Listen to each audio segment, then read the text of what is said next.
लोकसभा ने 2012 में बने रेट्रोस्पेक्टिव टैक्स कानून में संशोधन का बिल पास करा दिया। विपक्ष के जोरदार हंगामे के बीच आखिरकार सरकार ने बिल पास करा ही लिया। पुराने टैक्स कानून की वजह से सरकार का वोडाफोन और केयर्न जैसी कंपनियों के साथ विवाद चल रहा था।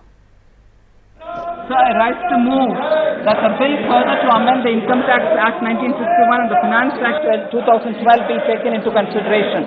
विपक्ष के हंगामे के बीच वित्त मंत्री निर्मला सीतारमण ने the taxation laws amendment bill Lok Sabha में पेश कर दिया। कुछ ही मिनटों में बिना चर्चा के ये बिल पास भी हो गया।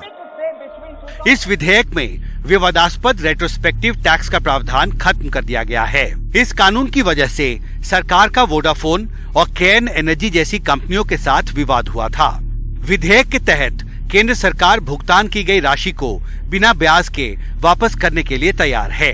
I must say that the NDA party's much hyped terror law has been passed at the behest of Supreme Court direction. और इस इतने महत्वपूर्ण बिल पर चर्चा होनी जरूरी थी दोनों हाउस में, और विचार विमर्श होकर उसके ऊपर ये बिल पास होता तो मेरे ख्याल से बहुत ज्यादा अच्छा होता। पीयूष गोयल जी हो राज्यसभा से या प्रहलाद जोशी जी हो, बार बार मांग रहे हैं कि आ जाओ, हम बात करने के लिए तैयार हैं। फिर भी हमें बोलते हैं दबाव में पास कर रही हूँ। थोड़ा उनका रिकॉर्ड भी निकाल कर देखें। 17 such cases are there. इस कानून से 2012 से लंबित 17 रेट्रोस्पेक्टिव टैक्स से जुड़े विवादों को सुलझाने में मदद मिलेगी।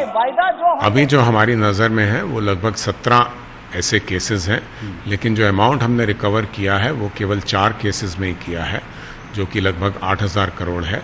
तो इसमें ये भी प्रावधान है कि जो बाकी केसेस हैं, अगर वो भी हमारी शर्तों को मान लेते हैं तो वो जो डिमांड रेज की है वो भी नलीफाई हो जाए। The taxation laws amendment bill Bharat को एक बेहतर इन्वेस्टमेंट डेस्टिनेशन के तौर पर प्रोजेक्ट करने की दिशा में एक महत्वपूर्ण पहल है।